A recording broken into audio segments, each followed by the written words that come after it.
Alright, you guys, so I noticed a lot of you guys are always interested in my little diesel engine here I have strapped to a pallet.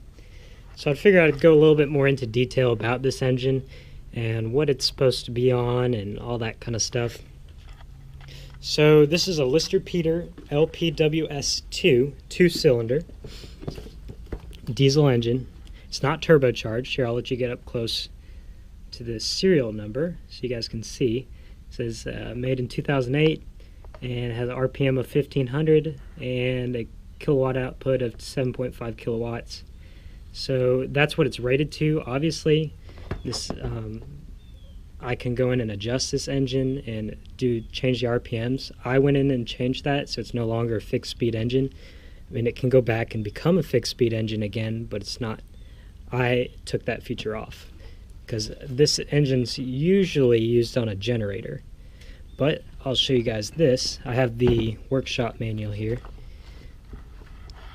Alpha Series. It's an Alpha Series LPWS2. And you guys can see this workshop manual goes into all different kinds of, doing the journals and all the tolerances of the engine. Routine maintenance needed. This engine's really made for continuous duty. I believe I've seen these generators used in military generators.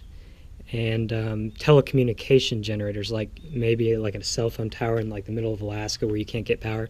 These engines just run continuously nonstop until they die, essentially. But they have a 500-hour engine interval oil change, which is kind of neat. It's not turbocharged, clearly, as it comes straight out the manifold. But there's a different series this engine can go into. And I'll show you guys this, bring you back to the serial number.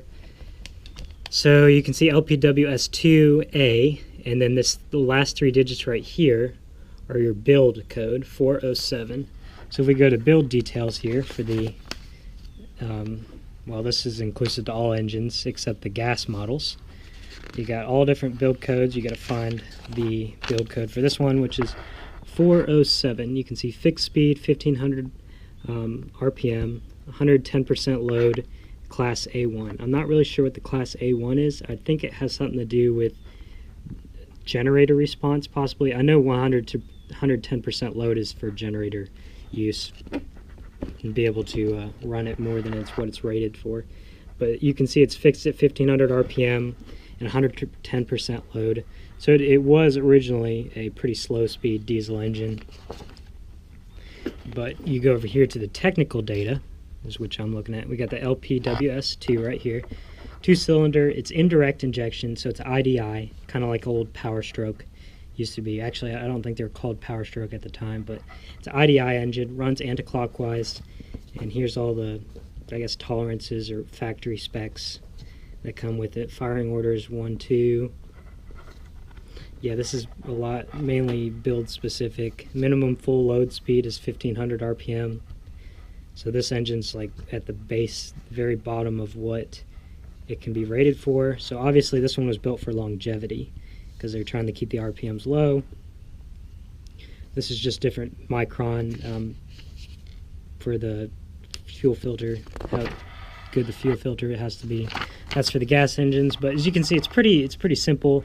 Compression ratio is 22:1, which is quite normal for a diesel. But yeah, you can see all different types of specs on this engine. This manual goes into really good workshop manual for, because it pretty much goes over everything, all the electrical diagrams, testing, dimensioning of wearing parts, initial clearances, all that kind of stuff. Really cool. You can see if you're going to tear down this far into an engine, you're probably going to rebuild it anyway, but you can see if the parts are within tolerance. All your torque specs, and Lister was nice enough to put it in Newton meters and pound feet.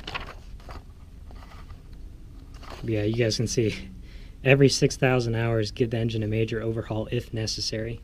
So that's kind of cool. So theoretically this engine should be good for 6,000 hours, which is a lot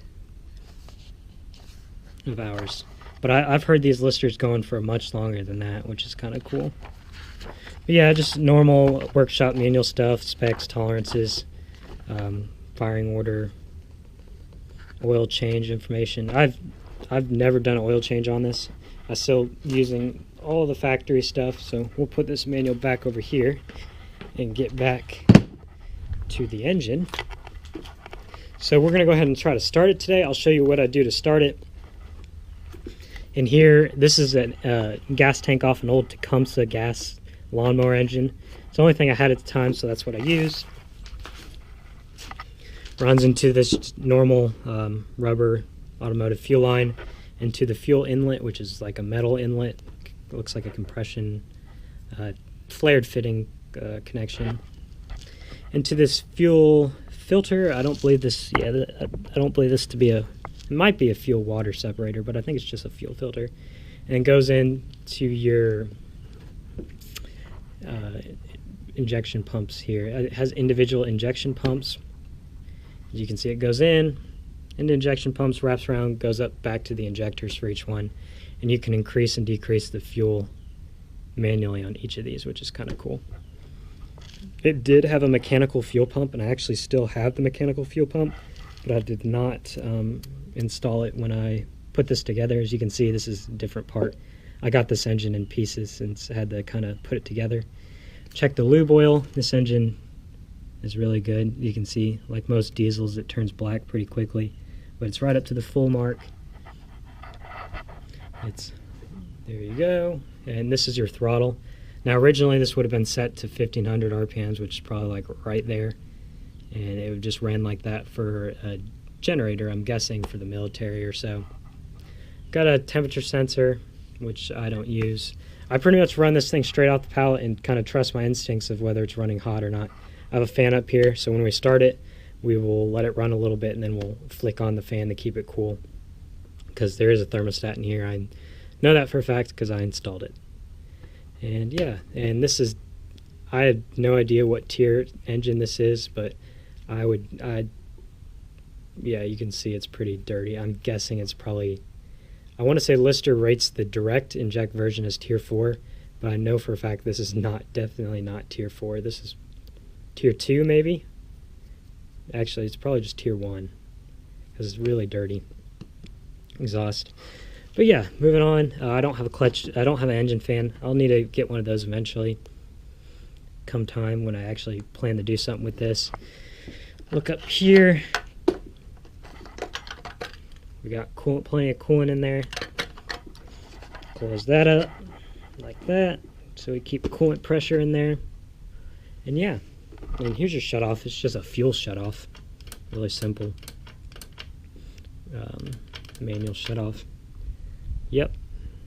I do have an alternator on this as well, right here. I believe it's a Mitsubishi. Yeah, it's a Mitsubishi alternator. I don't use it. I think it's a one-wire alternator, actually, so it's pretty easy to wire up. Air intake, I don't have an air filter. That's another thing I'll eventually get to. I'm not running it in dusty conditions, and it's covered up when it sits, so it's all good. Has a grid heater right here. I don't use the grid heater. This has glow plugs on it, as I'll show you guys here in a second. It's got, you guys can see it's got glow plugs that jump between the two right here. And that's where I run my power. I just plug it in there and it jumps to the other one. And you got an engine lift. Alright, you guys, so let's go ahead and get it started here. What I do, of course, I haven't started this engine probably a few months. I would guess at least 6 months since I've started it, but as you can see, the exhaust is completely cold. Hasn't ran in a while. It's really hard to turn over manually. I'm guessing you could potentially turn it over manually, but it'd be very difficult. But as you guys can see, here's my wire for the glow plugs, which I just showed you guys. I jump it right into there. I have a Duralast battery here that has 685 cold cranking amps, which is just enough to turn this thing over. Sometimes you have to spark it twice to get it to crank over, but it's got enough juice to turn this thing over. And so hook the ground up to a bolt I installed right here, so I have a convenient ground, and the positive is hooked up to the positive input on the starter. And so to do the glow plugs, I just connect this here. I got a loose connection right here, so let me flip this around. I can hear it kind of sparking a bit. Dig that in a little bit better, and so we'll try this again. There we go. You guys can see it sparking. I don't have a relay on this. I kind of just run it for like 15 seconds. This engine always starts really good. So keep in mind it hasn't been started in a while. So those are getting nice and warm in there. That should be good. And so now I had this other lead right here. I'm going to go fast before the glow plugs cool down. And this just jumps into the starter, kind of the relay, the solenoid portion of the starter, and tells it to click over. And that's what this does. So as soon as I touch this little wire to the power, it'll crank over. And sometimes the compression's so high I got to stop and restart it here. So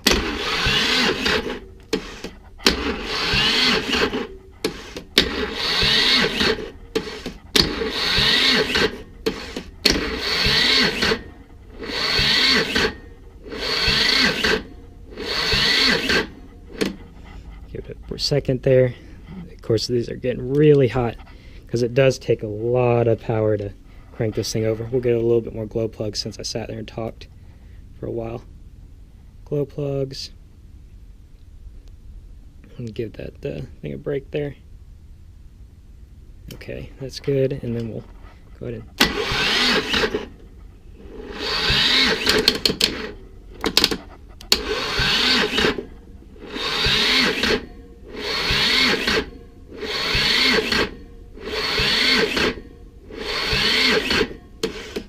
Alright you guys, so I think I'm going to need a stronger battery. This is 685 cold cranking amps, which I've cranked it over previously in the past, but it's kind of cold today, so let me go ahead and charge this battery up and I'll get back to you guys.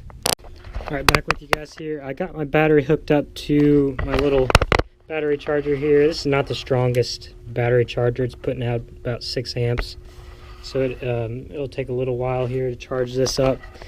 I did charge it overnight, which is kind of surprising. It didn't have enough juice to crank this puppy over. But a lot of you guys are probably asking, is this 24 volts? And it's not. It's 12 volts, as you guys can see. It just takes an immense amount of power to crank this thing over. And I'm not sure why. I've seen other diesel engines with batteries this size that crank just fine over. Maybe it's the connections. These leads were getting really hot, so that's why I decided to go ahead and take a break here and let it charge up and let this stuff cool down, and we'll try again here shortly. Alright guys, so I gave it a little bit here. I'm going to go ahead and try it with the charger on. It'll give me an extra 6 amps. As you can see, this thing's Harbor Freight, so it's kind of iffy. It looks like it's putting about 5-6 amps of juice. So we're going to go ahead and try this here. Hopefully it doesn't like blow up or something. So obviously I probably need thicker cables to go ahead and start this, but I don't have access to those. This is what I got, and I know it'll start it because I've done it many times in the past. So we're going to go ahead and glow plug it up again. Give ourselves some glow plugs here. I want to make sure it's plenty good to fire this thing off. That should be good. And we'll go ahead and crank her over now.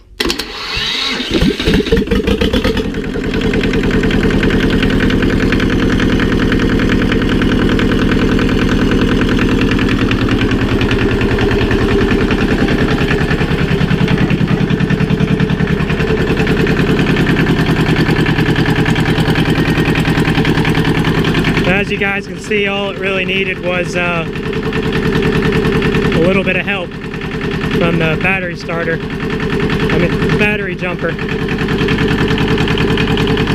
But step away here. But that's what I was trying to tell you guys. It usually just fire off on the first go. So yeah, I think it did pretty good there.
inside, as you can see. Hopefully you guys were able to hear me, but that's what I was talking about. When it cranks over, as soon as it hits that top dead center of the compression, it'll just fire right off. That's what I was trying to get it to. This engine starts up like perfectly every single time, so it's pretty neat. I pretty much run this engine every couple of months just to keep the seals well lubricated and ensure it starts and keep it primed, because I know for a fact that this thing is not fun to prime without there's no primer, hand prime pump on it like a lot of the newer diesels today. It was on the mechanical pump, but I took it off. So I do this to keep it flowing well and not to lose its prime, because I don't want to have to pop the injectors off and pump it back up. But I guess just for fun, we can see if it'll fire back up without the battery starter. I think it will.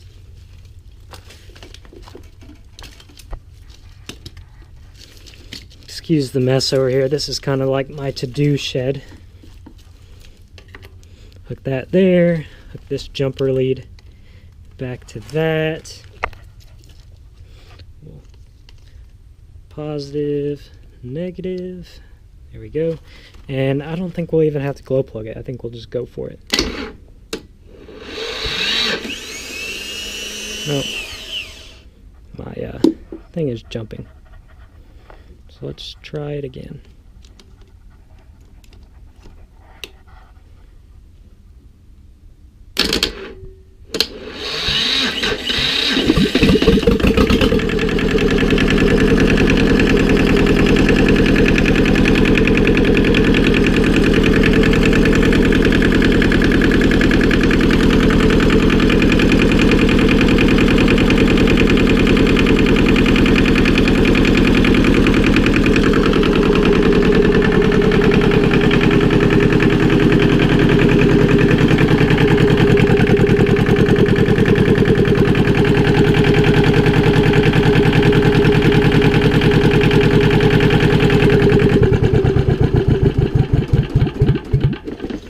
Yeah, hopefully you guys found this engine pretty neat. Let me know if you guys want any specific videos on this engine or have any ideas of what I can put it onto. It has this weird bell housing here. I think it's for a generator with a Lovejoy connector. I'm not 100% sure. But yeah, it started right up without the glow plugs too, so it's a pretty awesome engine. Comment, rate, subscribe, let me know what you guys think, and thanks for watching.